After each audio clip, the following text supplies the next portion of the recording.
Gamescom is officially over today. It's the last day. And that being said, we had a ton of news regarding Mirror's Edge Catalyst. They showed us gameplay, which I have here playing right here on my monitor, alright?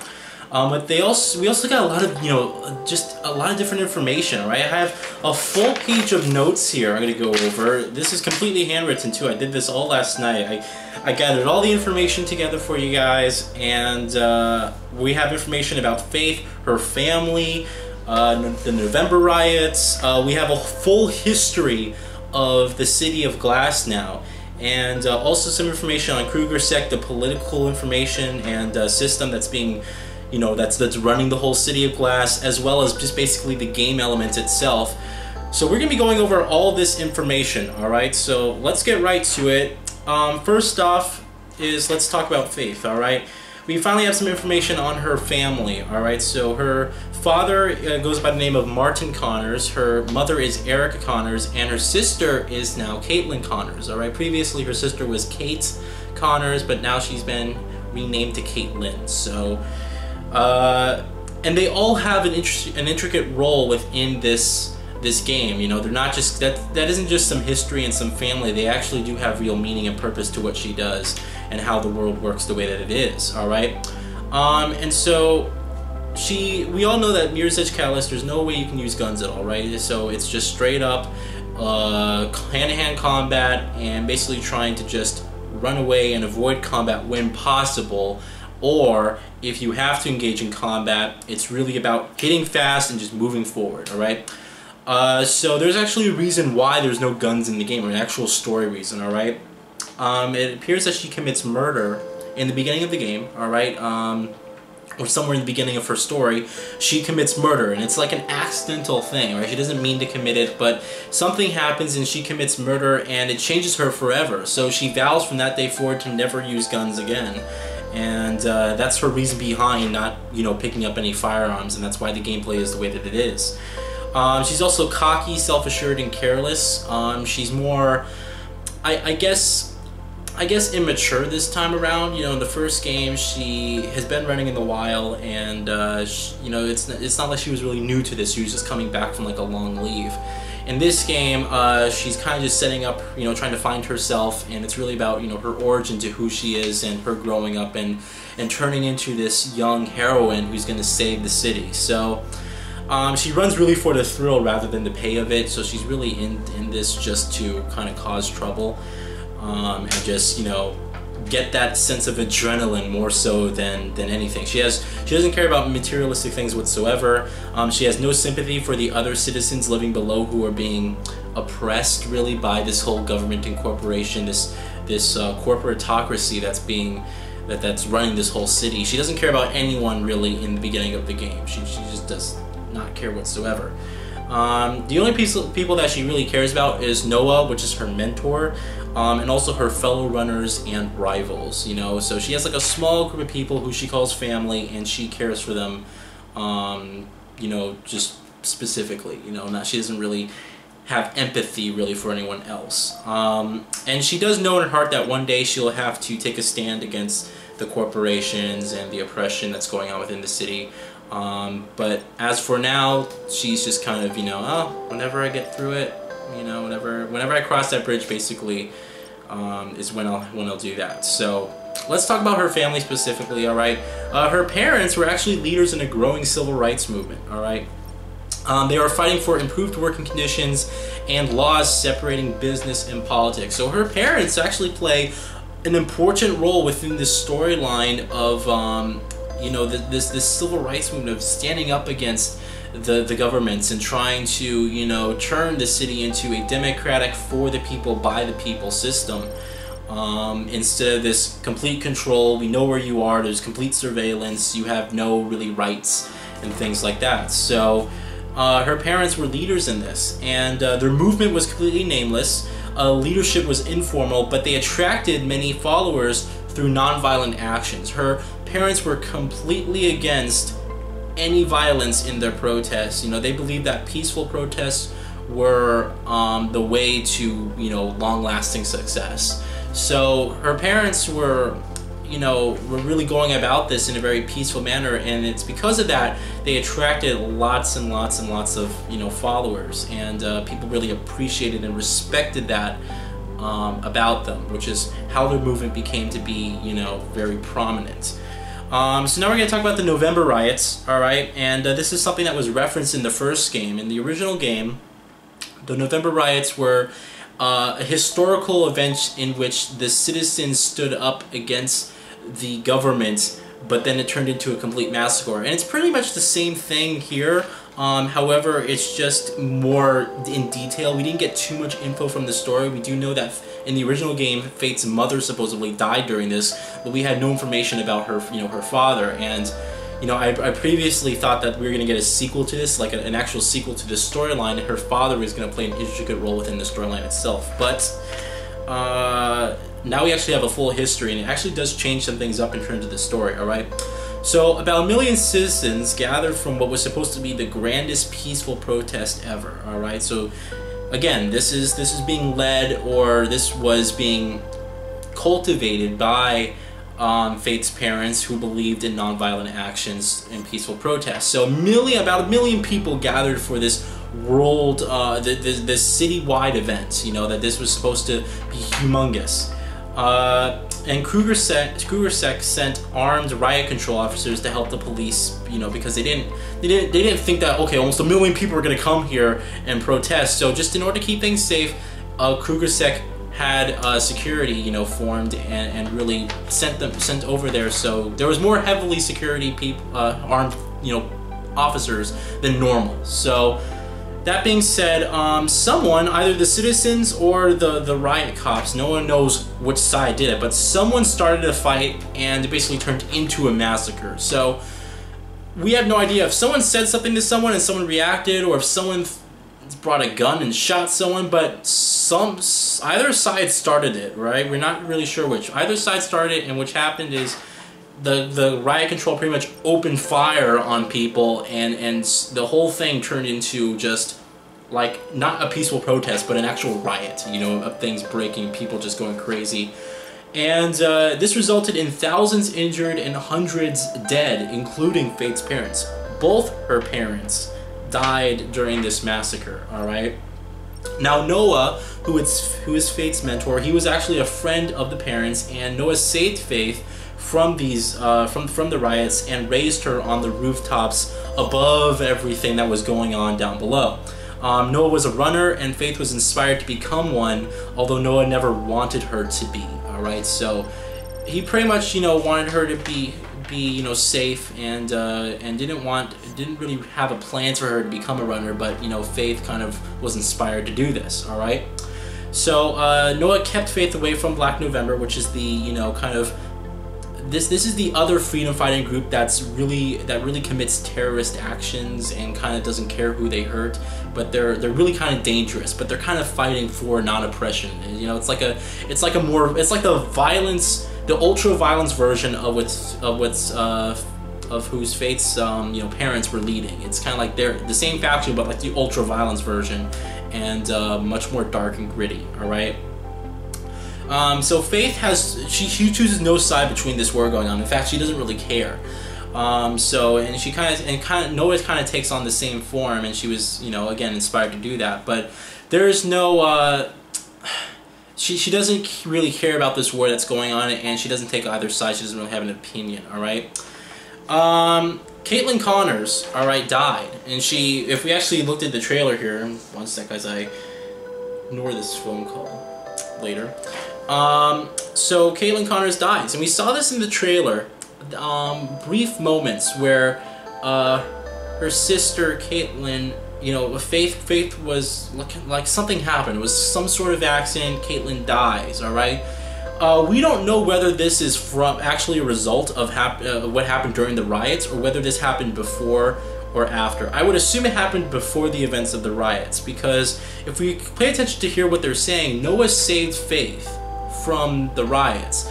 They didn't say Noah saved Faith and Kate. You know, it was just her, and he raised just her. So I would imagine that Faith's sister Caitlin, something happened in the past, some accident possibly separate from the riots and everything like that, and she dies. All right, so that it's like a really sad kind of thing. All right. So that's everything that has to do with the November riots. All right, now we're gonna move on to the runners. We do know that the runners they said they were redefining them, you know, to allow for more varied gameplays, to quote. So now we actually know what runners are. Okay, previously in the original game, runners were messengers. Right, they would transport sensitive material. All right, that was maybe illegal, whatever. But if you wanted sensitive material, transport a runner to get it from point A to point B, because the government would always, you know, they would know what's going in and out. And if it was highly secret, highly sensitive for whatever reason, you would hire a runner. All right, that's not the case anymore. Runners are actually known as high-tech thieves. So they're known for really stealing data and sensitive personal information from either corporations or pretty much the rich, I guess you would say.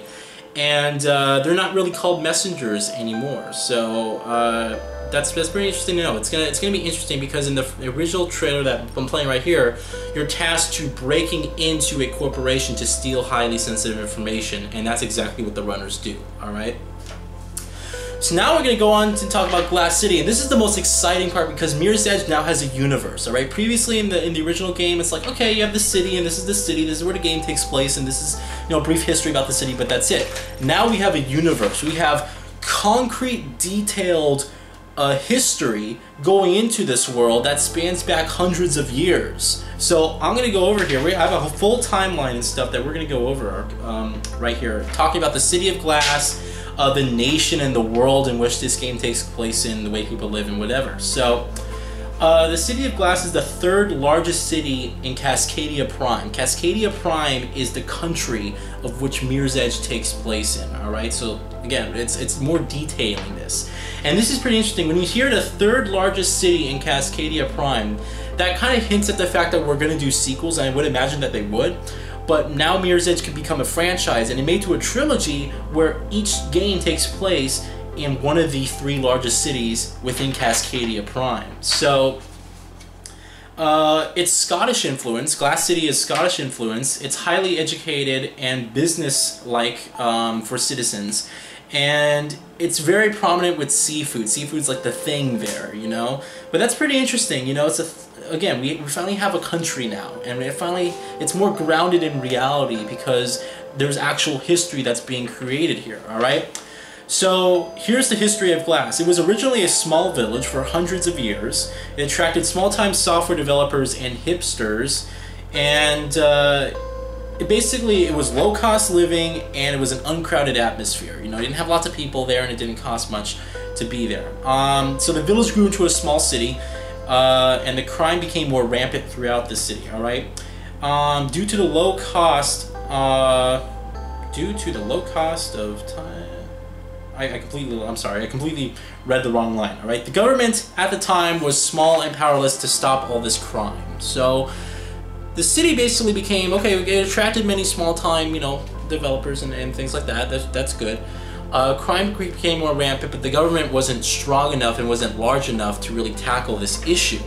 So this period in time became known as the Years of Unrest in history. All right, and it later led to what was known as the Anglomerate Wars, excuse me, which is basically just gang warfare, you know. The population suffered, and the city became known as Section 31, and it earned its name from its southern-eastern location, all right? It's kind of like the Hunger Games almost, where you have districts, you know, but now the city was kind of closed off. It was called Section 31 because of how much crime was going on and how much, you know, the Years of Unrest, the Anglomerate Wars, and all that kind of stuff. So it's pretty interesting. Later, there was this event called the Kruger Uprising, all right? And this basically saved the city with business and free enterprise. You attracted many corporations in here. It was, again, free enterprise was a really attractive thing at the time, and it basically put business and commercialism into the city, and it kind of brought the city back on its knees again. Cascadia was formed in fiscal year 2000 because of the way the world works, and again, it's very business-like. It's very it's a corporatocracy, all right, which is a corporate-run government system. All right, so they use the fiscal year calendar, which is pretty interesting. So it was formed in fiscal year 2000. It may be fiscal year, I want to say, it could be like, you know, much farther in the future, but they describe it as fiscal year 00, FY00.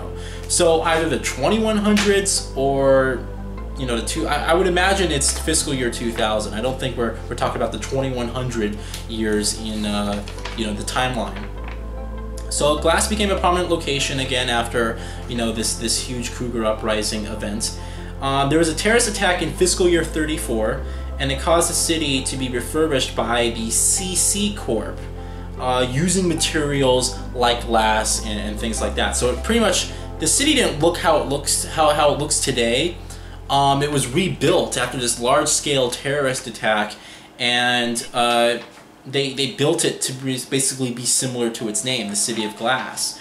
So, and I also have an interesting thing here. In the trailer and the footage that we see Callahan, which is actually a corporation that's from the original Mirror's Edge game. They were kind of like the twist behind the whole story that, okay, Callahan is actually the villains. They're kind of building the city. They're working with the other, you know, they're working with, it was called, it wasn't Kruger's Sec. What was it in the original game?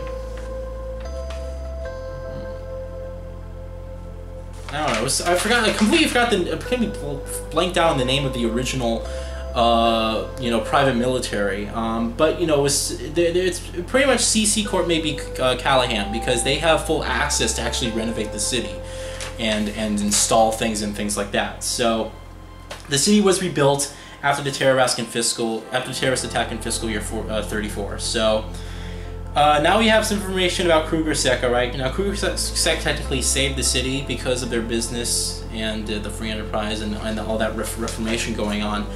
Now they gradually got more power over the city, all right, after that time, and we do know that somewhere in the storyline what's going on is that Kruger is looking for a specific runner. We don't know who and we don't know why, all right? I would almost imagine it would have to be,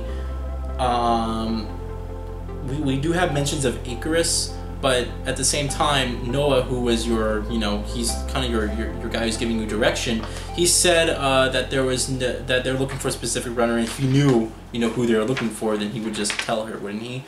But they're looking for some specific runner. We don't know who, and we don't know why. And Kruger Sec is one of the few corporations, excuse me, that sits on the conglomerate board, and we're going to talk about that later. Actually, we're going to talk about that right now.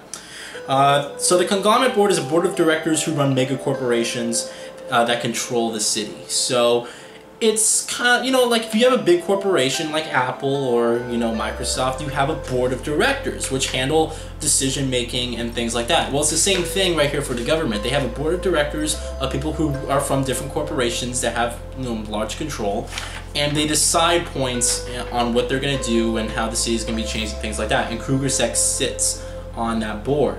All right.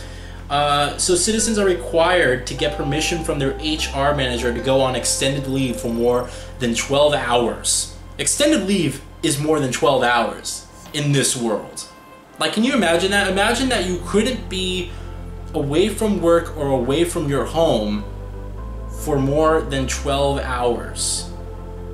That's some really, really heavy shit. I mean, like, that's like, how do you even live with that? All right. And there's something called gridlink, all right? And what I think, they didn't define this, all right? But here's my own definition of what I think gridlink is. So gridlink could possibly be how corporations know where you are and know where you go. Maybe it's like some sort of tracking device, because we know from the gameplay that they showed at E3, you're basically told from that cutscene where she gets out of jail, you're basically told to get a job, and they know where you are. And when she goes after that point, she goes to a Black November, you know, member, and they take the tracker out of her. They take something out of her that keeps the corporations from tracking you. So it's pretty interesting. I think it all links to this system called gridlink, and that's how they know where you are. That's what I think. All right, we don't have a direct definition, but we'll see later on. There's also mention of something called the OmniStats rule. Again, I don't know what this is. I tried doing a little research and I couldn't really find anything concrete or relative. So there's something called the OmniStat rule. I have no idea. So what do you guys think?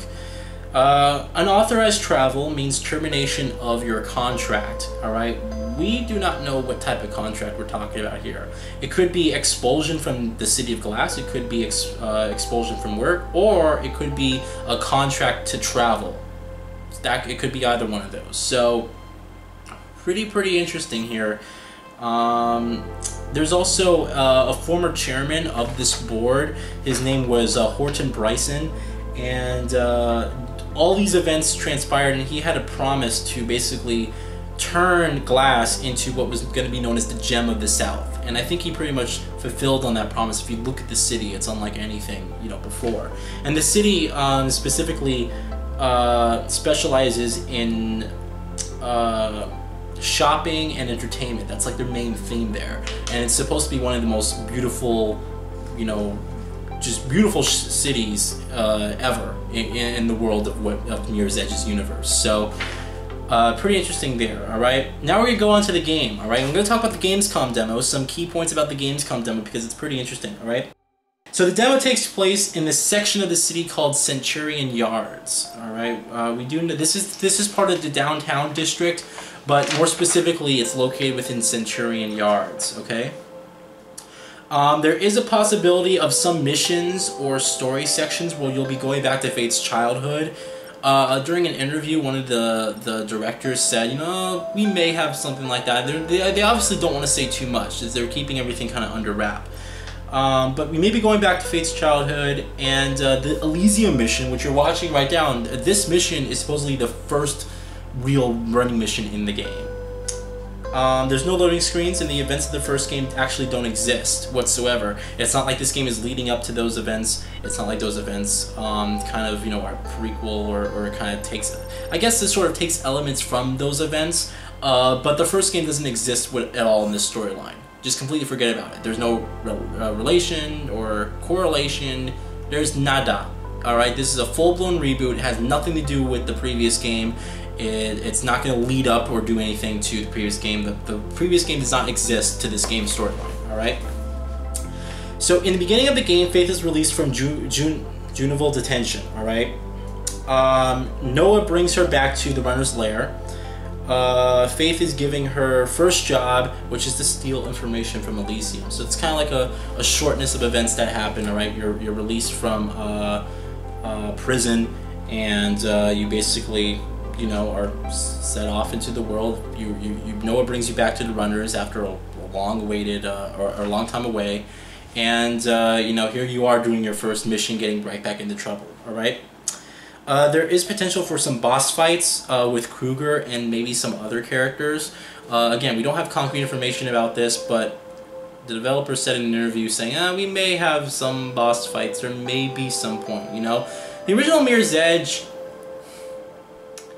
didn't really have boss fights, really. There was no boss fights at all, you know, but they were like, you know, points that you were chasing down people. So it may be the same thing here. I mean, the boss fight is really, for this game, it'd be really interesting to do. It might be frustrating at times because you're so limited. You can't just pick up a gun, you know, you can do parkour and move around, but that's about hitting fast and moving on. You know, it's not really about being stuck in this one area and you have to take down this one guy. So I don't know if there's gonna be boss fights, but there may. All right. The Shard is actually in the game. It's actually a location in the game. It's not the Shard in the original game was building, right? It was the tallest building in the city, but it was also probably the most beautiful building in the city. It was completely reflective, full of glass. And it was the last level for the game as you went up to the roof of the Shard, and just the spectacular view. Even today, with today's graphics and our expectations, even today it looks incredible, you know, the visuals. So, but the Shard is actually in the game. We don't know if it's actually a building this time. It could be something completely else. So there's also mention of something called Sky City, which is in the game. Apparently it's an exclusive, luxurious location within Glass. So this may be some really interesting location or landmark. All right, Glass City, or I'm sorry, Sky City within Glass. Also, the Crystal Gardens district is another location within the city. It's supposed to be very colorful with many like leaves and plants and things like that and trees on the rooftops and things like that. So we may visit that. I assume we visit. It's open world, so I assume we're going to visit that location somehow at some point in the game. They're still not talking about multiplayer. They just mentioned that there's going to have some multiplayer component. I found out last time I did an E3 roundup video that it's asynchronous multiplayer. We don't know the full details, but asynchronous means that I won't be able to play with you directly. That it's going to track our stats or something like that, and it's going to affect, we're each going to see each other's stats within our own game. But it's not like open world, free roam multiplayer where there's a server full of 100 different people. You can create your own runner. That's the multiplayer I want. Create your own runner from scratch. You can unlock, you know, customization options. You can find collectible badges throughout the whole entire city. You can run with your friends. I want that, you know. I just don't think we're ever gonna. I don't think that we're gonna get that in this game. All right, and that's pretty much it about the core mechanics of the game. I pretty much have everything. One thing I do want to note is that there's this guy, Vincent Vukovic. I think I pronounced his name correctly. He's the community manager for Mirror's Edge. So any questions that you guys have, you guys can ask Vincent. I'll leave his Twitter in the link of this description. All right, so in the description of this video. So click on that. You can ask him any questions on Twitter, and I'm sure he'll get back to you, as long as it's not, you know, like what happens during this segment of the game. You know, just if you have any questions at all or any concerns, really, he's the community manager. You can contact him, and he's basically, you know, handling all this stuff. So, and that's pretty much it. That's all the Gamescom news that we have for Mirror's Edge. So quite a lot, actually. It's pretty exciting to see that Mirror's Edge has a universe now. We didn't really get that in the previous game. It was kind of like, okay, here's the world. It's a nameless city, and it's beautiful. We want to explore, but we really couldn't. You know, this time around, we actually have full concrete information. We have detail about the world. We have history going on. So it's going to be pretty interesting, all right? And I'm looking forward to getting more information out of Mirror's Edge Catalyst before it releases. I'll be sure to relay it to you guys. And we'll go on from there, alright? So have a good one. Thank you all for watching, and see you later for next time I have news and updates regarding Mirror's Edge Catalyst. See ya.